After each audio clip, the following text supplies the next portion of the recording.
All right, how about now? Can you hear us now? Yeah, I love the green light. Oh, yeah. You know what? My apologies on that one, guys. Oopsie, you just did a whole DVD review. Yeah, but Chris, I'm assuming that we have Chris on the line, right? Yeah, Chris, would you mind if we let's go ahead and take your call first and hear what you want to talk about before I redo this DVD review since I was too stupid to put on the microphone. So my apologies on that one. Chris, what you want to talk about? Well, and Chris, you totally missed my America. Fuck yeah, here to save the motherfucking day. Entrance. Oh, no worries, man. So did you get to see any of the holiday Raw? Oh, well, I think we lost him. Maybe we lost Chris, but we might hear from him again. But for the benefit for those of you who are still watching and now hearing audio for the first time, this is Sports Entertainment Tonight. It's July 5th, 2016. And again, I'm going to have to restate everything because of the fact that I was too stupid to unmute the microphone the first time around. Yeah, I am human. I do make mistakes. I am your friendly neighborhood Russell Gamer, WB Billy Boucher, along with Mark Trahan and Nick Fuquay. And this week we are not at a Kigana Open Channel. These studios are closed. We're at my apartment. My what's the Superman's? I'm in like the back cave and this Fortress of Solitude. Yeah, so we do apologize for that, and hopefully next week we'll be at a Kigana Open Channel for next week's show. Apartment's not good enough. Well, the apartment's okay, but we already had a mistake with not unmuting the microphone when we needed to. So I'll tell you what, let's go ahead and quickly go over this DVD review of the U.S. Championship, A Legacy of Greatness. And I kind of figured it would be well suited since it's the day after the 4th of July. Yeah. That would actually have a DVD review. Now, in the 80s and the 90s, the United States Championship was really a sought-after championship. I thought it was great to see a lot of the great classic matches on these first two discs. And we're going to go ahead and show this again. But this is what the Mid-Atlantic United States Championship symbol looked like. You know, a lot of people think that the United States Championship resonated from WCW. That's not true. It started with Mid-Atlantic Promotions and Harley Race. It was the first ever championship, and don't So is that map wrestling? Huh? Map wrestling? Map. Mid-Atlantic Promotions. Well, yeah, on the map. Wrestling. Yeah, well, in a sense, you know, I wouldn't, if they ever come out with a DVD of the best of Mid-Atlantic Promotions. That's what I'm here for, folks, is to analyze things. Or analyze things. But yes. With the 3 DVDs, you know, we're going to have 3 guys that are really prominent with the United States Championship. Sting, representing like the late 70s and early 80s. We're going to have Bret the Hitman Hart, who was the United States champion. Let's get a close-up here. Yeah. So it's Chris Benoit. Folks, yeah, action. First off, we got the cover. There we go. If you notice the cover, a lot of the figures you see on there were figures that were really associated with the United States Championship. Woo! Yeah, Ric Flair, you see Booker T, you see Ricky the Dragon Steamboat, Lex Luger, and of course they would have to have John Cena on there as well. John Cena really, in my personal opinion, was trying to make the United States Championship more of a prestigious title when he won it back in 2014. There should be the next U.S. champion, Brock Lesnar. Then on the inside, the little crest they were talking about, that was on the belt. Yeah. The original belt. Then the actual DV Dizzles. As you guys can see on there, Daniel Bryan on there representing the reality era, I guess we could call it.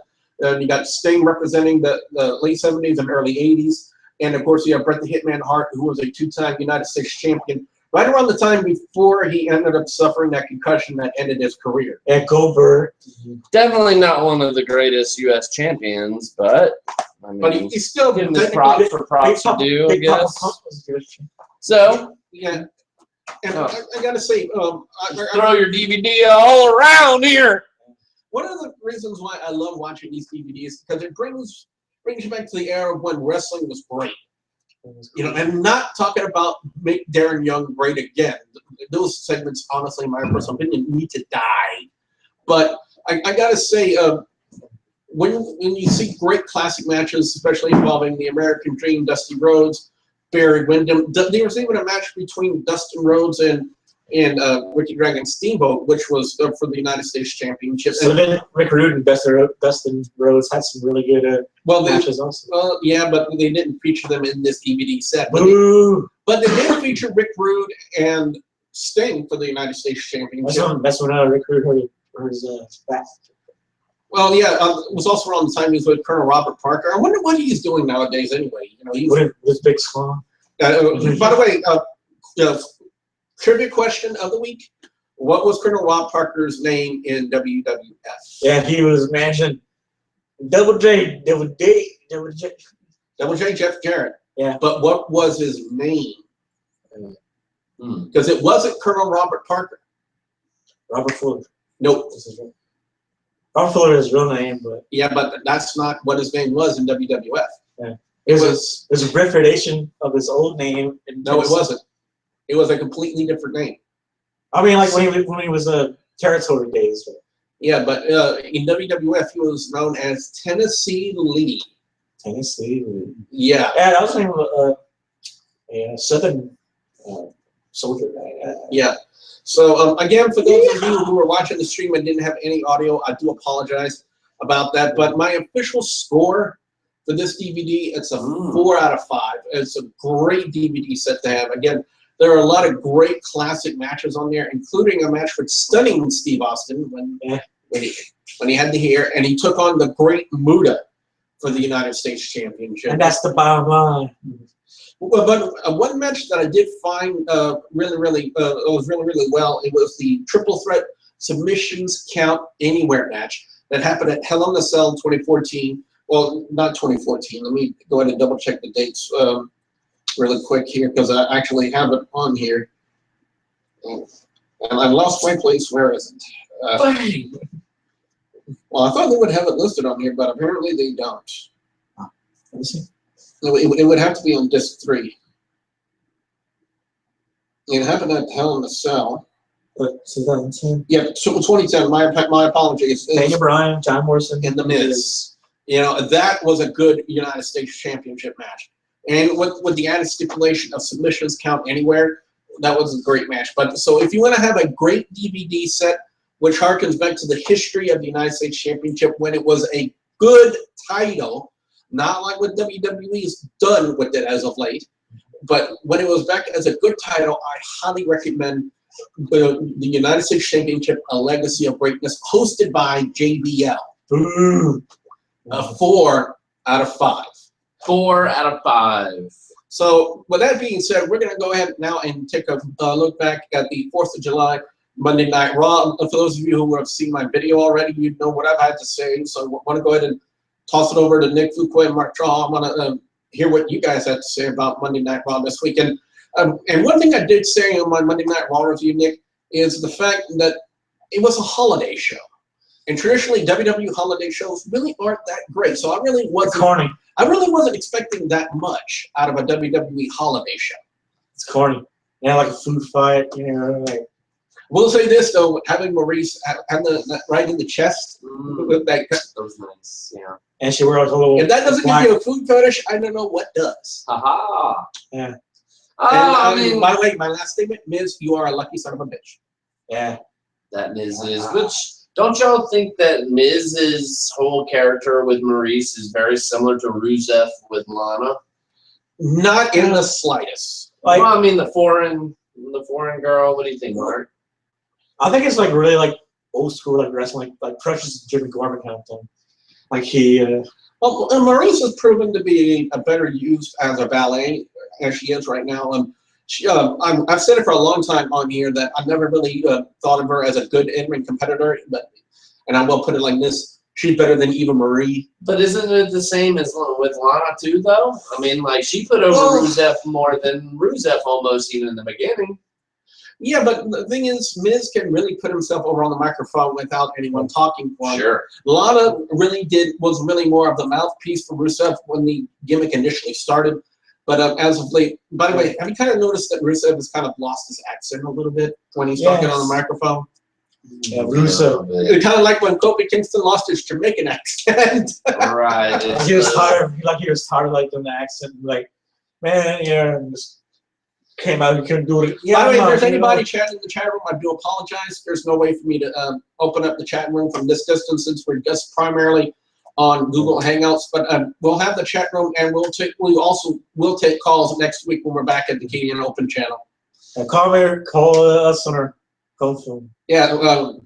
Apologies to Corey because he always calls in every week on here, and he's probably wondering, why we're on the air. Sorry. We'll be back next week.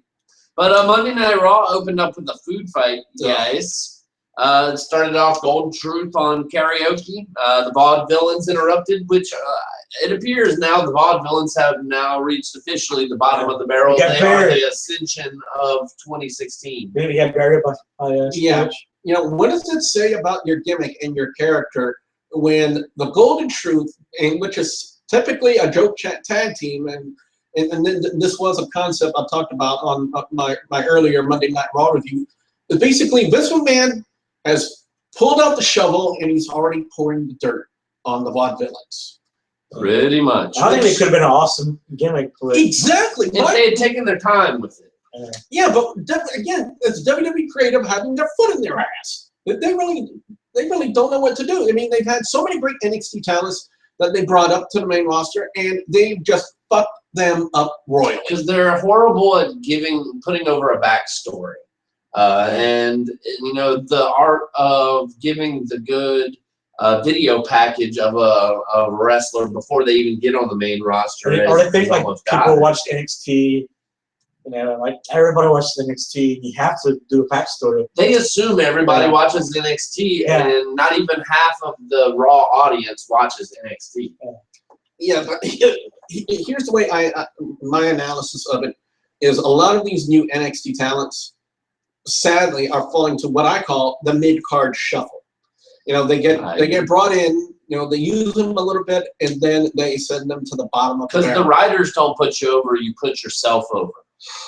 Yeah, that's what. And that's why Kevin Owens is successful. That's why Sami Zayn is successful. Just because they have the natural charisma, and people naturally like them, or hate them. Yeah, but they don't emphasize the tag team division too much on the main roster. They've been trying to, but it's just like they only have like a couple people, going for the main title at the time, So, but there's a lot of tag teams. It's just there's not a lot of card space for the tag teams, mid-card feuds. Which they've been doing 2 tag matches at the pay-per-views here lately. Yes. But to kind of finish off the food fight segment, they had the Vaudevillains interrupt, and then that led to the food fight. See Kane and Big Show chokeslam Heath Slater through a table. Was that chocolate sauce that they poured all over the Miz? I think it was. Okay. Possibly a potato salad or something. No, it was potato salad that I think they threw on the Vaudevillains. Okay. Cesaro and Apollo Crews just sat there eating the entire time, acting like nothing was going on. Let's see, Kevin Owens got a pie in the face at the end. Yeah, that was funny. This never happens in Canada, Dane. Yeah, and that was pretty much the segment. What y'all think of Lillian Garcia on the national anthem? Double thumbs up.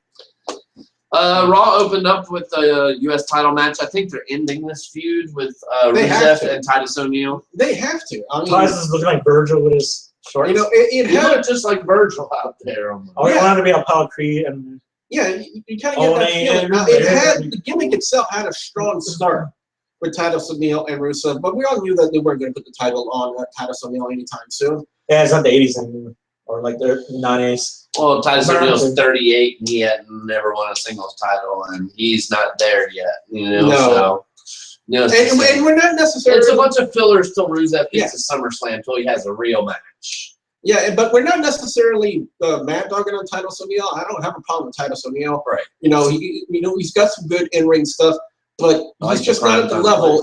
And I think the United States title right now is good where it is. Mm-hmm. You're right. What about the Intercontinental Champion? They should make Intercontinental Champion John Cena. Which, by the way, I have breaking news on the U.S. title. What you got? Actually, a quick SmackDown spoiler if you're not interested. Well, basically, we had Zack Ryder challenging Sheamus. Zack Ryder was actually able to beat Sheamus, and then afterwards, Ryder challenged Rusev for the United States Championship. Woo woo woo. Yeah, and I can tell Ryder stands tall on Raw. Yeah, exactly, and that's probably one of the reasons why they had him face off with Sheamus on SmackDown, is the fact that Ryder was the one who got the deciding finish on Sheamus at the end of Monday Night Raw. Right. So, I mean, maybe they're putting Ryder in the shuffle, which I imagine is just another filler match. Rusev's going to crush Zack Ryder. Unless there's a miracle. No, which that's one of the headlines of SmackDown tonight. They're announcing Brock Lesnar's SummerSlam opponent. If it's Rusev, it is a possibility that Rusev might drop the title to Zack Ryder. Yeah, because Rusev's been talking smack about Lesnar on Twitter. Really? Yeah. Wow. And so I didn't get it back on Twitter. Well, and they were even saying that, we had predicted this a couple weeks ago on Sports Entertainment Tonight that it's possible that they might even do a Conor McGregor and Brock Lesnar against Rusev and Sheamus. Yeah. Mm. So, I don't know. We'll see. If built properly and worked the right way, it could work. That would be huge. And to make Brock Lesnar U.S. champion, bring him back to prestige really good. I don't see it. And this is how un-USC I am. I have no idea who Conor McGregor is. He's the Irish guy. He's the Irish guy. He sold millions of pay-per-views. Okay. And he basically retired after he lost. Yeah. But he wants to go to WWE now. He was actually at WrestleMania with Stephanie McMahon and Vince. Oh, that's what that was? Yeah. Okay, I had no idea. Yeah, so they're courting him and Ronda Rousey as well. Yeah, but I don't know about CM Punk. Because those are huge names, so.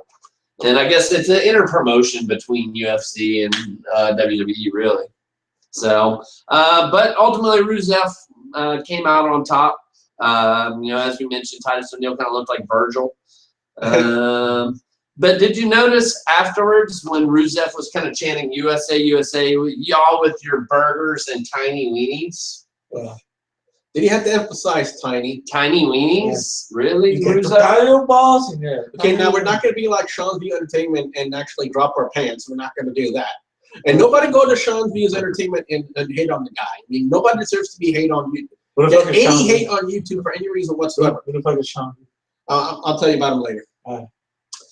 Next, we had Enzo and Cass hopefully finishing up their feud with the Social Outcasts, who are dressed up as the Founding Fathers or Patriots or something. Minutemen, right.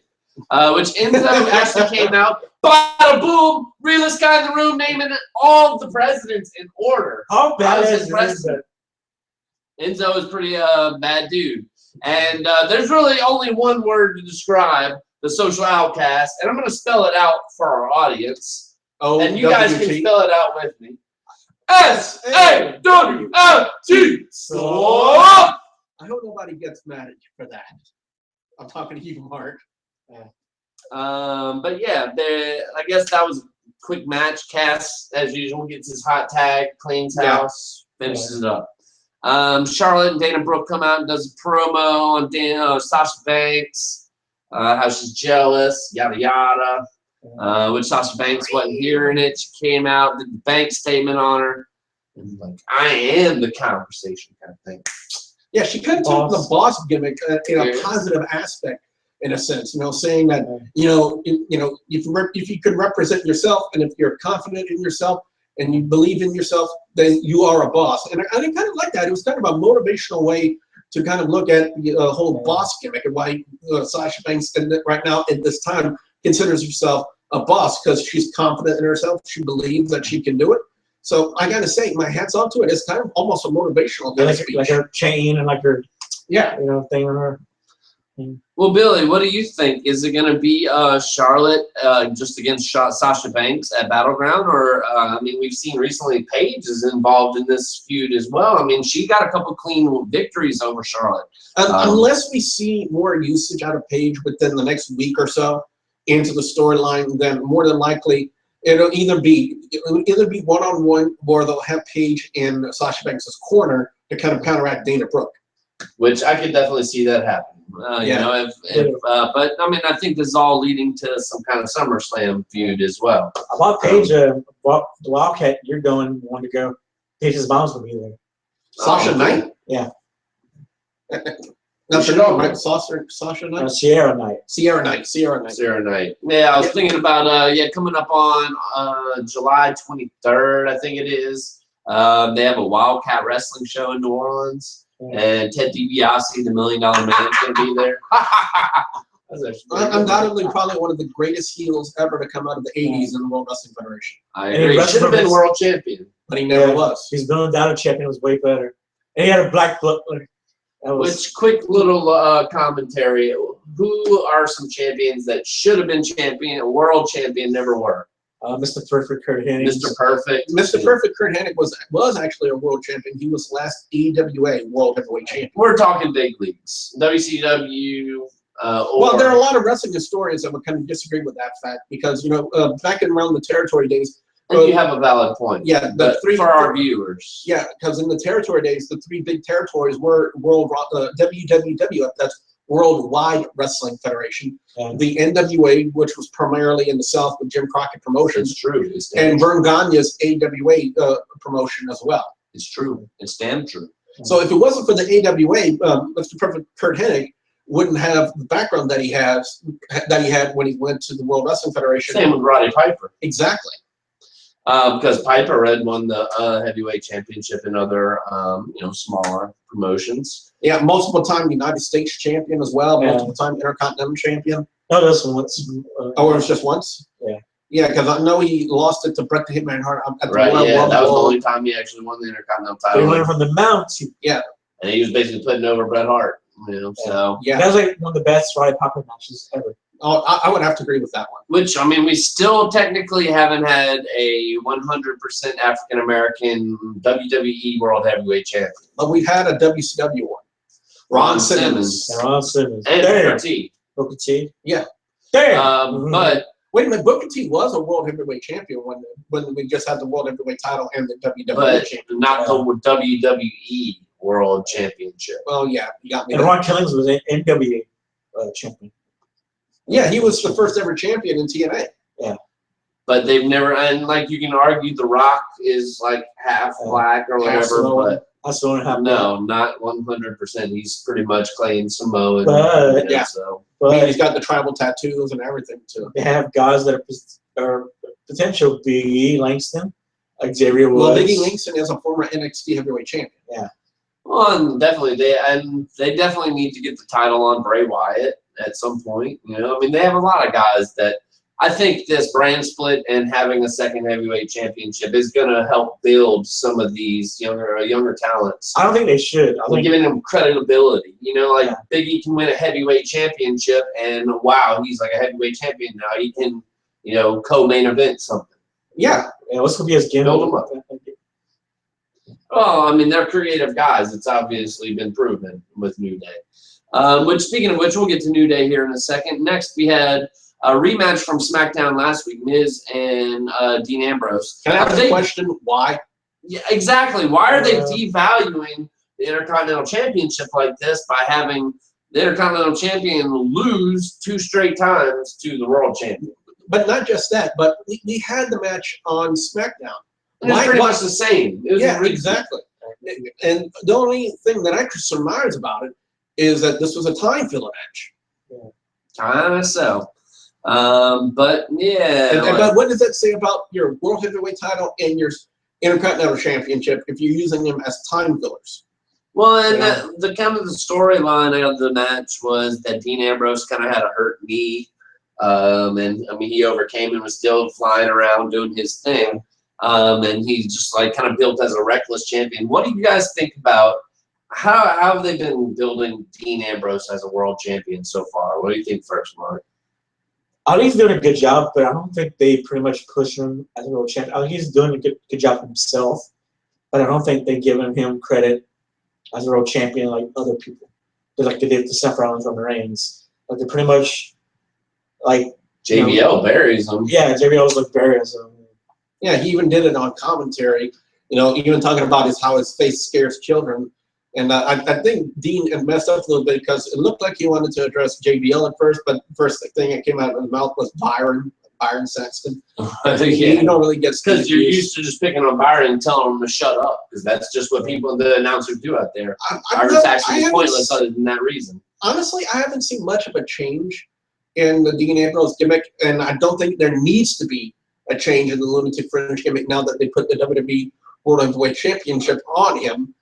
You know, because I think if they start changing the gimmick now and making it different, then it'll just. They want to make him Stone Cold so much, like it's only going to be a matter of time before he's pouring cement in somebody's car or something, you know, or driving in a gurney, or doing something like. I mean, he's already driven in the ambulance and all kind of shit, you know. So but you think he just changed that tire? But, I mean, we saw Seth Rollins come in and interrupt Dean Ambrose's celebration. Dean Ambrose kind of stuck around on commentary. I think we need to make a point first, because I even talked about it on my Raw review earlier. He was on the Spanish announced commentary first. Sure. I had no idea he was bilingual. Well, his Spanish was suspect. Yeah. I think they probably rehearsed that one a lot with him. Yeah, it sounded like he knew a couple phrases. Yeah. So, but to me, Seth Rollins' character, and I mean, like, what do y'all think is going on with this main event storyline right now? I mean, we've got Roman Reigns getting bashed. This is the first time ever somebody has actually gone out on the wellness policy that they've, like, been public about it on Raw and using it in the storyline. But they're going to use it in the storyline. Yeah, we talked a lot we've got about a confusing Seth Rollins character for me. It's like, is he heel? Is he babyface? Is he going that direction? I mean, because he'll, like, act like a babyface and then do something and say something heel. Just remember, he's not a good guy. He's not a bad guy. He's still good. That's Roman Reigns. I mean, like, it's just confusing, really. Seth Rollins is the man, and Dean Ambrose is the dude. The dude. I wonder if the Mick man, Foley the guy, and the dude. I wonder if Mick Foley will have something to say about that. Oh yeah, because Mick Foley. Or maybe Johnny Ace. Yeah. Because he was part of the tag team. The two dudes. Or what about the movie? The Big Lebowski. I mean, that's the original dude, right? Unless the big Val Venus has something to say. Hello, ladies.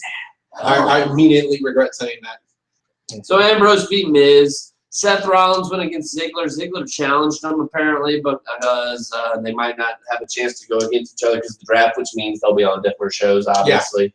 Because Ziggler saying, "Let me get one more match with Rollins." Yeah. Because they had a little mini feud way back in the day, and. Let's see. Yeah, it was a good match. It was pretty technical wrestling. I guess the story, though, was Dean Ambrose being on commentary, Seth Rollins getting up on the tables, and they have their whole thing. Yeah, the Dirty Deeds through to the Spanish announce table that did not break.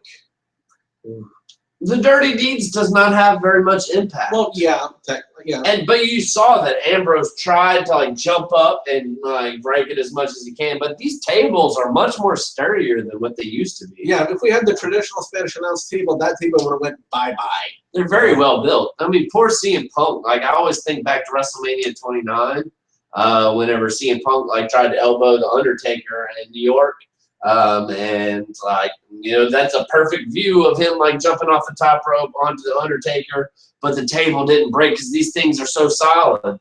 And it's like, I think they don't want to have any more incidents like they had with Hardcore Holly in ECW when he had his back sliced open by a table like that. So I think it's probably one of the reasons why they build the tables the way they do now, to prevent any more incidents like that happen. Because if I remember correctly, he had to take like 26 stitches in the back.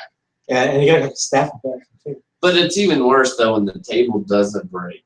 More of an impact towards the body, and you don't see that the table implode, and you have no like really. A lot of people react to when a table implodes on impact, and we don't see that anymore. Especially like on Monday Night Raw this past Monday, we did not see the impact. We didn't see the table explode like we're accustomed to seeing. Which we finally got Vicky Guerrero back on Raw. Excuse me. Oh God, that sounded so much like her. I But was she about to have a gets nightmare. so much heat. Like, Just for if she saying that. ever wants to come back, she can be a manager. She can do anything because she can get so much heat just with her voice. But one thing she did mention in the promo, which is something I wanted to address with you guys, because I even mentioned it on my Raw review. She didn't refer to the head of SmackDown as being the SmackDown general manager. She referred to it as the SmackDown COO. Now, could that have been a slip up by Vicky Guerrero? No, that's what they're calling it. Yeah. So it's going to be the SmackDown COO? Yeah. I always assumed it was just going to be the SmackDown general manager, like they had the NXT general manager in William Regal. But you don't know, you know who's her son-in-law on the roster? Who's that? You need to guess. Let's talk about him earlier. Guess who it is? Aiden English. Aiden English? Yeah. Really? He's married to Eddie Guerrero and Vicky Guerrero's daughter, oldest daughter. The one she wrestled. Yeah, she wrestled in NXT for a while. Wow. Yeah. I had no idea. Aiden English is married, is related to Latino Heat. And I gotta love the backstage segment they had when security was dragging her off, and Dolph stopped them for a little bit. Security asked him, "Do you know this woman?" And Dolph looked at Vicky Guerrero and said, "I've never seen this woman before in my life." And they hauled her out of there screaming. I mean, Vicky Guerrero has it. She just has it. It took her a while to earn her stripes in WWE, and when she finally did, she came really synonymous with her voice, and of course, and it's no surprise that she got so much heat. But she learned from the best. Eddie Guerrero, her father-in-law, brother-in-laws were all. Yeah, I don't think she ever had any aspirations when Eddie was still alive to even consider going into the wrestling industry. But now that she has done really remarkable for herself, and the fact that she can get so much heat just for saying "excuse me" really shows that the fans not only know her, but I think they booed her out of respect because of the fact that she earned her way.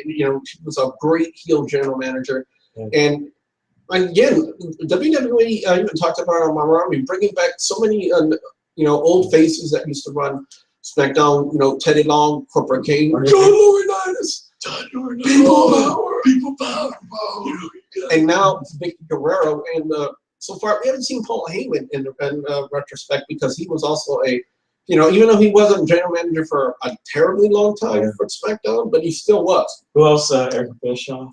Yeah, but he was Raw. He was primarily Raw, and they were bringing back a lot of the SmackDown ones. Who else was SmackDown general manager? I think they Kurt Angle. Well, technically he was, but as Nick goes away, I'm going to bring up this topic because it was something that I wanted to discuss with you guys. And a lot of fans today feel that the New Day, especially with the brand split coming up, they feel that the New Day are going to be split up because some fans feel that the New Day's popularity has peaked. And, they were entertaining, they own their gimmick, but a lot of the stuff they've done is silly. Do you see a split of the New Day happening? Do you feel that the New Day's popularity has peaked? I think it's much 50-50. I think maybe the SmackDown Raw in the draft, I think they might put them in different places, and I think Xavier Woods could go back being he could be like the PhD, dress all nice, and be like I'm scoring kind of thing. Kobe Kingston can go back being Jamaican. No, I don't think he can do that. Yeah, but because they really much dispelled that. I don't know personally. I don't want to see the New Day break up at all. Like I said, they worked hard in their gimmick. They worked hard to really own what they do. And again, I would really disagree with the fact that if they did split them up. Nick, do you feel that maybe the New Day's popularity? Do you feel that it's peaked and that we might see a brand with the brand split up coming up? That they're going to split up and break up the New Day? I do believe they will break up the New Day. Well, I think they're still going to have the New Day, just minus Xavier Woods. I think Xavier Woods gets drafted on a different show. Big E and Kofi keep up their thing for a little while, but then eventually that dissolves. Maybe they have a feud with each other. But how are they going to work this whole situation now that we saw on Monday Night Raw with the Wyatt family basically inviting the New Day into their compound, and we kind of saw how Xavier Woods, and that's one thing I was questioning for the past couple of weeks, what direction are they going to go with Xavier Woods when it pertains to the Wyatt family? Well, Xavier Woods basically he's like worried. And black people are, y'all crazy. I ain't fucking with the Wyatts, you know. I mean, like, Yeah. the Wyatts are scary, you know. Now, would this be something leading into Battleground, or are they going to do like some sort of weird segment where they fight at the compound and we only see it on video? I think it's gonna be a battleground video. And would lead to a match at SummerSlam? Basically a rip off of Jeff Hardy versus Matt Hardy and what TNA is doing right now, just like the 16-man tag was a rip off of Lucha Underground. Would you also put Willow and EC3 in there as well? Why not? Why not? Or James Storm and the Revolution. WWE does such awesome video packages. I thought the Wyatt video was awesome. Oh yeah. I mean, it was really creepy. I mean, no wonder WWE does so many horror flicks on WWE films, I guess. And that's the best movies they do. But New Day, I mean, like, they just don't really sound convincing. I think this is a bad matchup for the New Day, you know, like it's like, and Xavier Woods is the only one that realizes that, and it's really good storytelling in my opinion. I think Xavier Woods did some great acting on Monday Night Raw. Now the question still remains to be seen, if they put the tag team titles on the Wyatt family, which two members of the Wyatt family? It'll be Freebird. It's gonna be basically, I think Wyatt watches as Strowman and Luke Harper would have been awesome. Eric Rowan. Yeah, if Luke Harper hadn't had that torn ACL, which has kept him out for the latter part of 2015 and 2016, then I would definitely see Harper and Rowan as tag team champions, because they have. I think Harper and Rowan have better in-ring chemistry than Harper and Strowman. Strowman is still green. And Strowman is still green beyond the gills. I mean, in fact, even when Wyatt went down, they took away Eric Rowan and Braun Strowman for some odd reason. I guess WWE created think they couldn't get over without Bray Wyatt being there. And Luke Harper is very underrated. Yeah, exactly. One thing I've called Luke Harper many a time on my channel is Luke Harper is the shining star of the Wyatt. Or in WWE, I think he could. And that's not to be confused with the shining stars. That's why they of put the Caribbean. Intercontinental title on them, and it didn't work out. Speaking of joke tag teams, the shining star for the Caribbean. Well, they were in the food fight. Yeah, but then they did a weird 4th of July promo. Which I didn't see that. I had to watch it, the replay on Hulu, so they didn't show that on the replay. They cut it down to an hour and a half on Hulu, so. Yeah. And then the rest of the matches I had to look on Bleacher Report. My thing is, I would like to see, like, it's too PC now. Like, maybe, like, they go to Puerto Rico and you stab somebody. And for a while, on Fridays, Sci-Fi was airing like a 2-hour version of Monday Night Raw. I'm not even sure if they're still doing that or not. I noticed they did it. They started like a month ago. I think Alberto Del Rio and the Shining Stars should make a faction.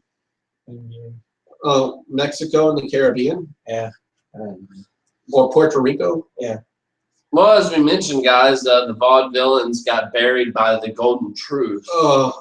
When will this ridiculous angle between the Golden Truth and Breezango end? Yeah, it's murder. That was the worst part. It was that Breezango was ringside, which means their feud is going to continue. Yeah, the very first image we see coming back from commercial break is Breezango. That's Fandango and Tyler Breeze, for those of you who have no clue as to what we're talking about, on Monday Night Raw.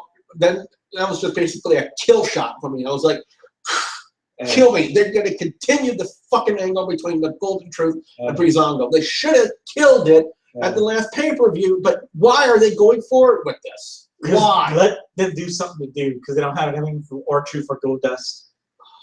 It's like, come up with a fresh comedy angle. That's been their comedy angle for the last 6 months. Exactly. You know, 7 like, months even. Get R-Truth for like Fandango with the breakdance and stuff. Or get you know. Didn't they try to do a dance off in R-Truth? No. I don't think so. Well, luckily afterwards we got at least something a little more entertaining with John Cena coming out. You can't see. You can't see him. He called out the club pretty much, you know, and the club came out pretty much clowned on Cena a little bit. They talked a little bit about the Japan tour. By the way, I want to say respect to Carl Anderson, who has a hot Asian wife. So my hat's off to you. Yeah. It'll be a long time. And you know what? I even said it on my Raw review. I think Asian chicks are hot. Of course you do. We know about your love for Asuka. Yeah. You do not find up a shuffle. If she was here right now, I could die a happy man. Yeah. which I will be seeing Asuka in person August 6th, I believe. And that's my birthday. You didn't go. Is it really? Yes, Yeah, August 6th is my birthday. You didn't go. Tickets. So we'll talk about that later. But yeah, if you haven't heard, folks, NXT is coming to New Orleans for the first time in August. When tickets went on sale a week or so ago. Let's finish up Raw. Yeah, Cena went against the club, and I was so hoping to see American Alpha out there because if you think about it, it's a 4th of July show, loosely associated, always associated with America.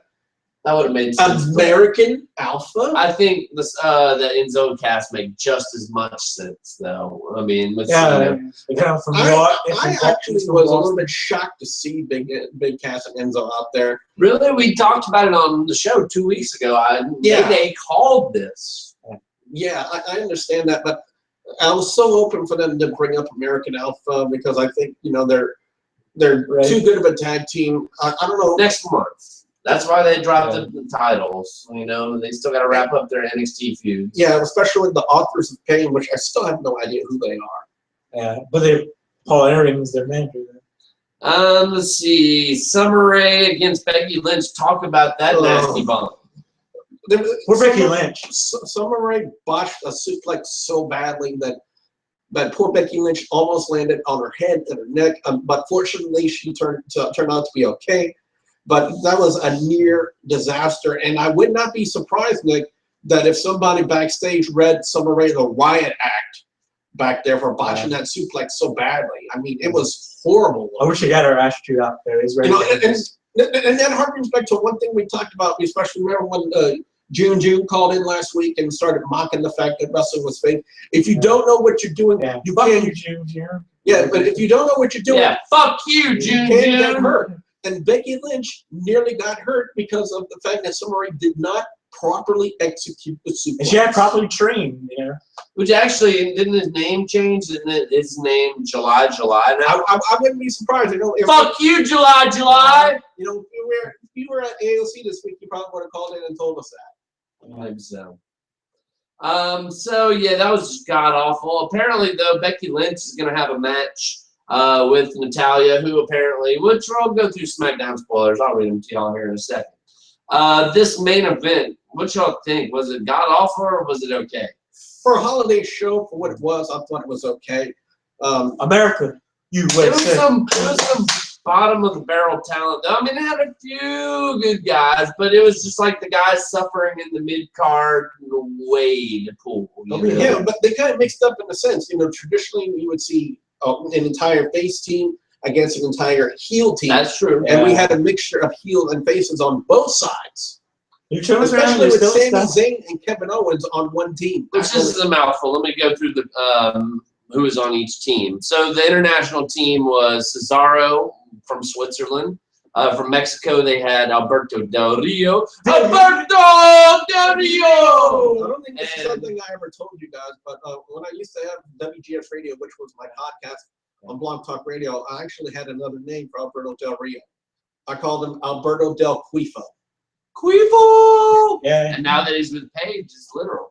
So, Lucha. They were on the international team from Ireland. From Ireland, man. Bella.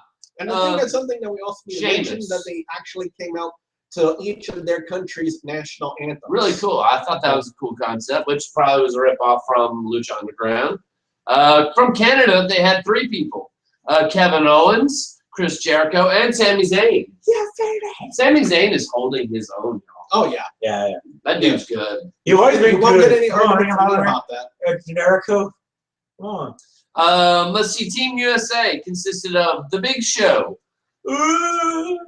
Apollo Crews, Woo, you know it, Zack Ryder, Dudley Boys, Jack Swagger, We the People, the Big Red Machine Kane, and Sexual Chocolate, Mark Henry. Yeah. I like them. This is our order of eliminations here. We got the Dudleys eliminating Sin Cara with the 3D. Yeah. Kalisto eliminating Bubba. Let's see, Cesaro basically getting Devon after a Cesaro swing. And the sharpshooter. The sharpshooter. We have the Chris Jericho codebreaker on Jack Swagger. Then they all brawl with each other, go to commercial. Then Mark Henry eliminates Kalisto. Kevin Owens pop-up power bombs Mark Henry. A lot of people are shocked when they actually saw that spot, but when Kevin Owens was first on the scene, he actually had a match with Mark Henry, and it was done before. So, and Kevin Owens, Yeah, that's shit. right. but I I actually, will say that's this. my pick for who faces Brock Lesnar. Kevin right Owens? now. That's what I do. I will say this though. I will still applaud Mark Henry for actually having the ability to get up there for the pop-up powerbomb. That dude's about to retire, y'all. Might be the last time y'all even see Mark. And not only that, the thing about it, he's well over 400 pounds, and he's able to get up that high for a Because powerbomb. Mark Henry's badass. Come on, dude. Let's He's see. fucking After badass. that, we had. That's what he does. That's what he does. That's what he does. As long as I don't get a ticket to the Hall of Fame, I'm fine. He's a nice dude. Roddy knows him real well, and he said Mark Henry would love to. Which here's where we kind of hit a snafu in the match. Yeah. Kevin Owens hit Sami Zayn, who was on his team, with a chair. How is that a disqualification? I have no idea. And in an even bigger what the fuck what's going on with WWE is what happened with Kane in that steel Kane chair. hit Kevin Owens with the chair afterwards. And Kevin Owens was already eliminated, not even a in the part of the match. match. How does that justify a disqualification?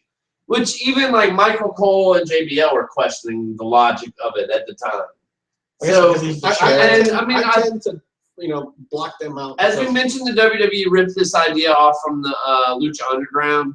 And the major difference between the two matches is that the Lucha Underground match got 48 minutes. This match got about 20. So what you ended up having was, like elimination. You got 16 people in that match that you got to eliminate in 20 minutes. Yeah. So, What are you needless gonna to do say, that? or technically 15. it because was then you're left- crushed in. It was sloppy. Yeah. If they're gonna do that kind of match, it needs to be like about a 45-minute match. Yeah. Worst match ever. So, just to continue with the eliminations here, so Kane and Kevin Owens were eliminated, disqualification. Apollo Crews eliminated Sami Zayn after that because he was hurt from the chair. Yeah, hurt from the chairs and then got a choke slam from Kane. Right. Sheamus eliminated Apollo Crews. Cesaro turned on his team because it was a 4-on-2 heel. Well, it was basically heels versus baby faces, or internationals versus Americans. Yeah. So Cesaro turned on his team, really turned on everybody. He was hitting the American team too. But Zack Ryder rolled him up. So he got rid of Cesaro. Big Show got a hot tag and basically eliminated Alberto Del Rio, Chris Jericho. Zack Ryder got the pin on Sheamus, and then Big Show and Zack Ryder stand tall on 4th of July Raw. Yeah.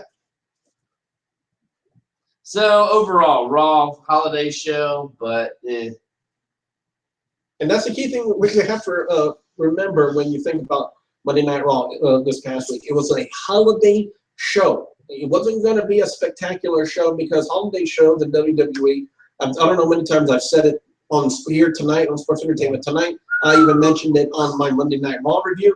Their holiday shows are never really that good. So I went into this show not expecting much, but I will say for what it was still okay. It wasn't terrible, but it was still okay. You should give it 8.5. Well, on my Monday Night Raw review, I gave it a 3 out of 5 because I was just being a little bit generous for what it was. a what out of 5? 3, 3, which is like right down the middle. Split. I'm going to I'd split even the go difference. like 2.8. What about you, Bert? 2.8. Yeah, I've seen better Raws. But let's go through what we think we have as a battleground card. Okay. We've got some confirmed matches, Oh yes.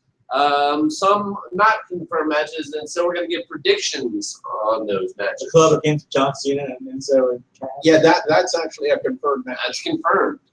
We also have the world title match between Dean Ambrose, Seth Rollins, and Roman Reigns confirmed. The tag match, I'm thinking it's going to be New Day versus the Wyatt family. Basically, Eric Rowan and Braun Strowman. Yeah, but again, if I'm still don't understand the concept of inviting them into the compound. You know, how It is could be a work that- segment. It could be like a. It could end up being a segment leading to a SummerSlam match. Exactly. So So we'll see. A common thing like they're like a Scooby mystery. They all like Xavier's scared and all like. We also have confirmed that Sami Zayn is going to go against Kevin Owens. This could be the last time they go against each other for a while. Maybe they want Yes. Because I'm thinking these two are going to end up on different brands. yeah, Let's see. Also, it is confirmed that Becky Lynch is going against Natalya. I wouldn't be surprised to see that on the kickoff. Oh, it's definitely going to be on the kickoff. No Yeah. doubt about that. Let's see. But we said, remember, we said the same thing about Apollo Crews and Sheamus in the last pay per view. Look what happened. They bumped it up to the main roster for no other reason but just to do it. Which kind of fucked up the Money in the Bank card schedule, in my personal opinion. They're still writing all this stuff. They're still booking it. I'm still not even sure what they're going to do with Charlotte and Sasha Banks. Are they going to wait till SummerSlam? Is Paige going to be involved? Is Dana Brooke going to be involved? We'll see. What's gonna be the misses? I mean, they did a women's tag match at the last pay-per-view. Are they going to do 2 pay-per-views in a row where the basically the women's champion doesn't even defend their title? Well, the way they're first off, there is that unwritten rule that you have to defend your title within a 30-day time limit. But she did. But she cheated against Paige. Exactly. But the way they're building the segment now, the way they're building the angle now with Sasha Banks and Charlotte, one would surmise that the women's title will be on the line, and Dana Brooke will be in the corner of Charlotte, and Paige will be in the corner of Sasha Banks to counteract Dana Brooke. You know, but that's just my personal opinion about it. You know, I've been wrong before. You know, I am human. Just like I was at the beginning of this stream tonight when I decided to completely forget. You did, right? You didn't see the green. I didn't see the green. It's been a long time since I've done a hangout. Which, if y'all missed it, we started off with the U.S. title review of the DVD, the U.S. Championship DVD review. Speaking of the U.S. title, it appears we're going to have Rusev, and this is breaking news, folks, because apparently Zack Ryder has challenged Rusev for the U.S. title, and Rusev apparently responded as saying that Zack Ryder is not a worthy opponent. So, which means that they will build Zack Ryder into a worthy opponent. Yeah, I mean, if for they can do it Battle for Titus O'Neil, then they can do it for Zack Ryder. Without a doubt. And that's just a holdover match until he gets to a big SummerSlam match to make Rusev look good. On the next, few pay-per-views. With Miz, it appeared that we were going to have maybe a start to a Miz versus Kane feud, but like really, nobody would even want to see that in 2011, much less 2016. So I thought it would be a perfect idea to debut Finn Balor. As saying, Miz, you have to go against the Demon. He'll think Kane would be awesome. Go against the Demon, and he's thinking Kane, and then all of a sudden Finn Balor comes out as the Demon, and then he basically wins the Intercontinental Championship in his first match. I think that would be the best way to debut Finn Balor. But we'll see if WWE is creative as I am. We don't know. We don't know. I mean, because, hey, I called Enzo and Cass and John Cena like 2 or 3 weeks ago. Let's see. Golden Truth against Breezango again? Why? Pre-show fodder? Maybe? Mark, have you got a chair you can hit me with around here? Maybe so. And what about this one? Sheamus against Del Rio. This is another one nobody cared about in 2011, much less care about in 2016. Didn't they have a feud over the championship? Yeah, the heavyweight championship in 2011. Yeah. And nobody cared about it then. Nobody cares about it now, especially 2 heels. Yeah. So. They need to do something like that. I hope they bring back the European Championship. I honestly thought Sheamus and Apollo Crews had promise, but they're not going forward with it. What next for Apollo Crews? Or they should let Del Rio win the Intercontinental Championship, maybe. Or be in the Intercontinental Championship. Maybe Apollo Crews against Brock Lesnar at SummerSlam. No, I'm just playing. If they say John Cena, I'm going to be so fucking upset. No, it won't be. John Cena's obviously going to go against AJ Styles at SummerSlam. Yeah, and we've seen enough of Cena and Lesnar. The SummerSlam should be. And honestly, I've seen enough of Brock Lesnar. I don't like the guy. What about his face? Randy Orton has apparently said that his shoulder's not 100% yet, so it's looking like it's going to be closer to SummerSlam that he's back.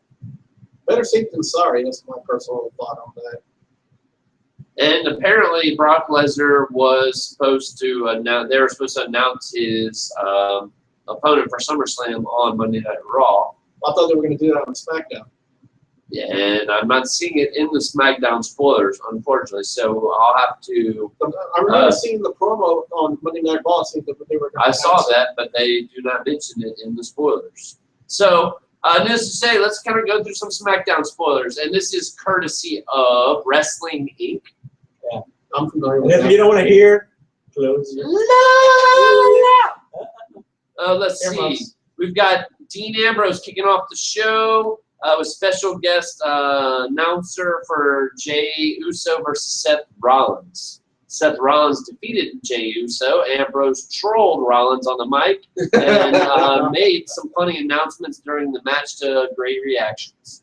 Rollins won a lengthy match with a pedigree. Ambrose and Rollins had words after the match. Ambrose called Rollins a jackass, and Ambrose rushed the ring, but Rollins ran away.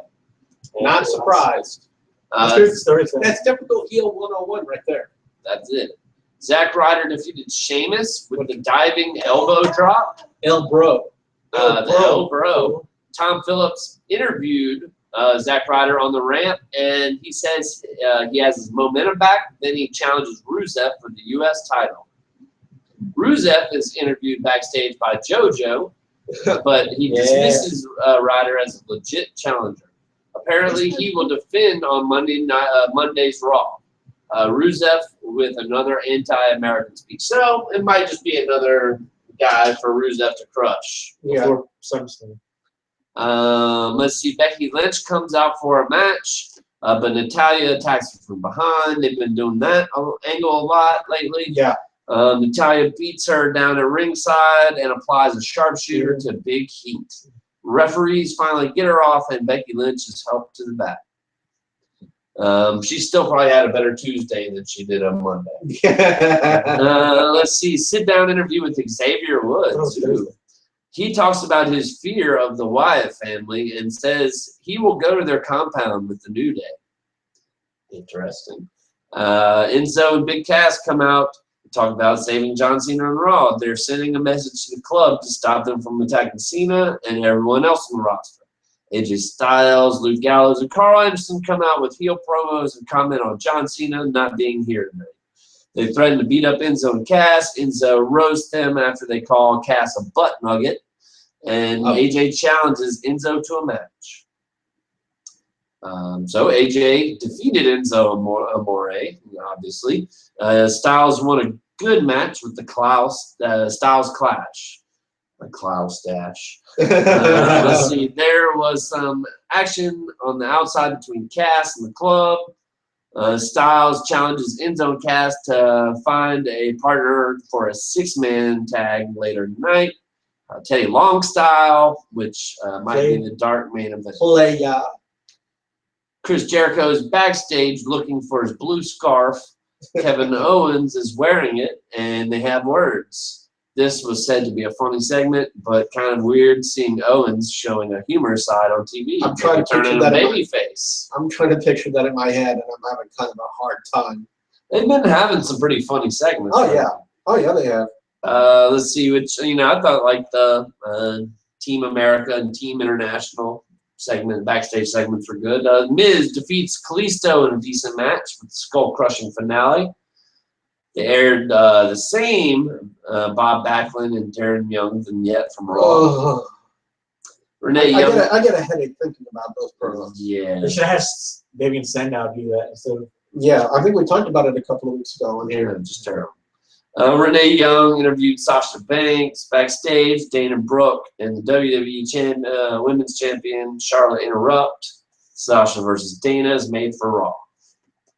Sami Zayn defeated Chris Jericho with Kevin Owens on commentary. The Ole chant started early, and there were several near falls.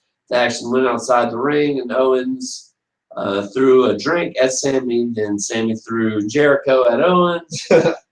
Sami fought off a distraction from Owens and got the pin on Jericho with a roll-up. They love their roll-ups, like the fruit roll-ups. After the match, Jericho interrupted Sami's celebration with the Codebreaker. Owens then destroyed Sami and hit a pop-up powerbomb bomb to end the show. which I'm still curious about. Who is Brock Lesnar going to? No Brock Lesnar announcement at the SmackDown tapings. Even though, False advertising. I hate it when they do it. Yeah. Well, I mean, why? It's all Paul Heyman's fault. And here's several stories. No Lesnar SummerSlam announcement at SmackDown taping. Everybody will be like, you know, it's gonna be a secret, and you know, this. yeah, but honestly, if you're going to have such a huge announcement as who Brock Lesnar's opponent's going to be at SummerSlam. It's like 8 weeks away. Yeah, but why not? Why have it on technically what's right now the B show of WWE? Why not have it on a live announcement on Monday Night Yeah, I Raw? agree with you, but why make that announcement on Monday Night Raw last night? I don't know. So, needless to say, any other wrestling news? Brock Lesnar's SummerSlam opponent was supposed to be announced on SmackDown, wasn't. Randy Orton's supposed to be back around SummerSlam. Did y'all see the John Cena video, We Are America? Yeah, I think so. Pretty good. Michelle Crown. Bobby Heenan apparently fake Twitter.